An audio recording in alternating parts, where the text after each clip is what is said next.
अस्सलामु अलैकुम वरहमतुल्लाहि वबरकातुहू। आज की इस वीडियो के जरिए से हम आपके सामने बहुत ही अहम मसाइल पेश करने वाले हैं और आज की इस वीडियो के जरिए से हम बतलाने वाले हैं कि तलाक के अलावा भी इन 7 चीज़ों से मियाँ बीवी का निकाह टूट जाता है, वो एक दूसरे के लिए अजनबी हो जाते हैं। यानी ये 7 चीज़ें अगर मियाँ बीवी में से कोई एक कर ले तो इससे भी इन 7 चीज़ों से तलाक के अलावा से भी निकाह टूट जाता है। लफ्ज़ तलाक जब 3 मरतबा बोल दिया तो इससे तो तलाक हो जाती है, मियाँ बीवी का निकाह टूट जाता है, लेकिन तलाक के अलावा भी इन 7 चीज़ों से मियाँ बीवी के दरमियान जुदाई हो जाती है। इन 7 चीज़ों के करने से निकाह टूट जाता है। तो वो 7 चीज़ें क्या हैं वो आज की इस वीडियो के जरिए से हम आपको बतलाने वाले हैं। तो सबसे पहली चीज़ है मियाँ बीवी में से किसी एक का अल-इयाज़ बिल्लाह, अल्लाह ताला की पनाह, मुर्तद हो जाना।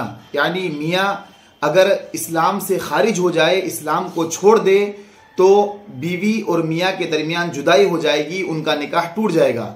या नाउज़ु बिल्लाह, बीवी अगर इस्लाम से फिर जाए, वो मुर्तद हो जाए, इस्लाम मजहब को छोड़ दे, तो मियाँ बीवी दोनों का निकाह टूट जाएगा।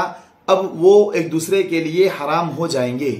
या फिर मियाँ बीवी में से किसी एक ने इस्लाम के किसी फराइज का मजाक उड़ाया, जैसे नमाज का मजाक उड़ाया, या फिर रोजे का मजाक उड़ाया, या ज़कात का मजाक उड़ाया, या इस्लाम के किसी फर्ज चीज का मजाक तो नहीं उड़ाया लेकिन उसको साफ इनकार कर दिया अदा करने से, तब भी इन दोनों का निकाह टूट जाएगा।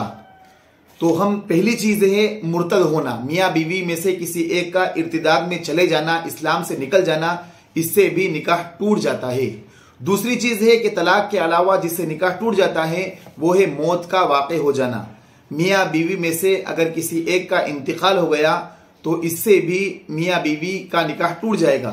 मियाँ का इंतकाल हो गया, शोहर का इंतकाल हो गया, तो अब बीवी इद्दत गुजार के 4 महीना 10 दिन इद्दत गुजार के दूसरे से निकाह कर सकती है। इसी तरीके से अगर बीवी का इंतकाल हो गया तो शोहर भी दूसरे से निकाह कर सकता है, इनका निकाह टूट जाएगा। तो हासिल कलाम, तलाक के अलावा दूसरी चीज है मौत, कि दोनों में से किसी एक का इंतकाल हो गया तो इनका निकाह टूट जाएगा। तीसरी चीज है खुला, यानी माल के बदले में, खुला कहते हैं माल के बदले में निकाह को खत्म करना।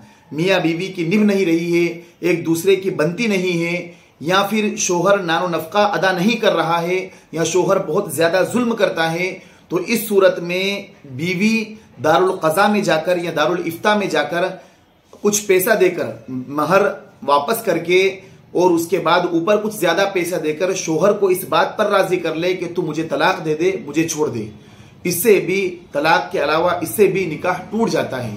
चौथी चीज है वो है मफकूदुल खबर, यानी शोहर का गायब हो जाना, शोहर का कहीं चले जाना। अब अगर शोहर कहीं गायब हो गया कि शोहर नजर नहीं आ रहा है, सालों बीत गए, तो अब औरत परेशान ना हो, बल्कि पास में जहां दारुल इफ्ता है या कहीं मुफ्ती साहब हैं, दारुल इफ्ता है या दारुल क़ज़ा है, वहां जाकर वो इस मसले का हल करवा सकती है कि वो, और इस मफकूदुल खबर के बहुत बारीक मसले हैं, जिससे इंशाअल्लाह ताला जब आप दारुल इफ्ता जाएंगे या दारुल क़ज़ा जाएंगे तो वहां पर आपका मसला हल हो जाएगा कि जब शोहर मिल ही नहीं रहा है, शोहर गुम हो गया है, तो दारुल क़ज़ा में जाकर काजी साहब या दारुल इफ्ता में जाकर मुफ्ती साहब इस मसले का हल कर देगा। लिहाजा अगर किसी का शोहर गुम हो गया है या बिसियार तलाश के बाद, बहुत तलाश के बाद मिल नहीं रहा है, तो औरत परेशान ना हो, बल्कि वो इस मसले का हल भी करवा सकती है। और इस मसले का हल आपको वहां अच्छी तरीके से मालूम हो जाएगा। फिर भी हम आप थोड़ा सा बदला देते हैं कि जब काजी के पास गए या दारुल इफ्ता गए तो फिर उसके शोहर को दारुल इफ्ता वाले या दारुल क़ज़ा वाले 1 साल तलाश करेंगे। तलाश करने के बाद भी अगर शोहर नहीं मिल पाया तो फिर उनके दरमियान जुदाई करवा देंगे, तलाक करवा देंगे।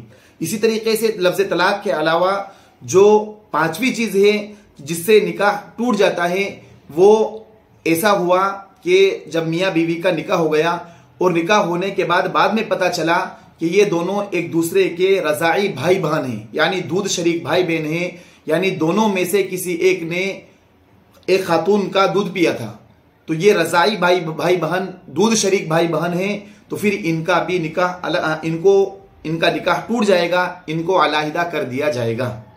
इसी तरीके से छठी चीज हुर्मत मुसाहरत, जिससे तलाक के अलावा भी निकाह टूट जाता है। हुर्मत मुसाहरत कहा जाता है, मसलन शोहर ने अपनी सास के साथ जिना कर लिया तो इससे भी बीवी हराम हो जाएगी। या फिर ऐसा हुआ कि जो हुर्मत मुसाहरत जो करीबी रिश्तेदार हैं, खास रिश्तेदार हैं, उनके साथ, जैसे अभी हमने आपको मिसाल दी कि शोहर ने सास के साथ निकाह कर लिया या फिर ससुर ने अपनी बहू के साथ जिना कर लिया, तो इससे भी मियाँ बीवी के दरमियान निकाह टूट जाता है। तो लिहाजा छठी चीज है जो तलाक के अलावा, ये छठी चीज हुर्मत मुसाहरत के अपने खास करीबी से जिना करने से निकाह टूट जाएगा। अलबत्ता साली के साथ निकाह करने से अलबत्ता साली के साथ जिना करने से निकाह नहीं टूटता है, लेकिन बहुत ज्यादा गुनाह है, कबीरा गुनाह है।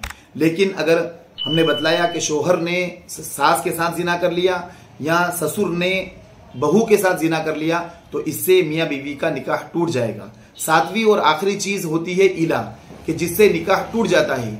और ईला कहा जाता है कि शोहर इस बात की कसम खा ले कि वो 4 महीने तक या और ज्यादा मुद्दत तक अपनी बीवी से करीब नहीं होगा, बीवी से सोहबत नहीं करेगा, इसे कहा जाता है ईला। तो अगर शोहर इस बात की कसम खा ले कि मैं अपनी बीवी के करीब नहीं होऊंगा, 4 महीने की कसम खा ले या 1 साल की कसम खा ले, और वो अगर फिर 2-3 दिन के बाद सुलह हो जाए और करीब हो जाए, तब तो कोई निकाह नहीं टूटेगा, बस वो कसम का कफ़ारा अदा कर देगा। लेकिन अगर वो जो उसने कसम खाई थी कि 4 महीने करीब नहीं होगा और 4 महीने तक करीब नहीं हुआ, उससे सोहबत नहीं की, तो अब इन दोनों का निकाह टूट जाएगा।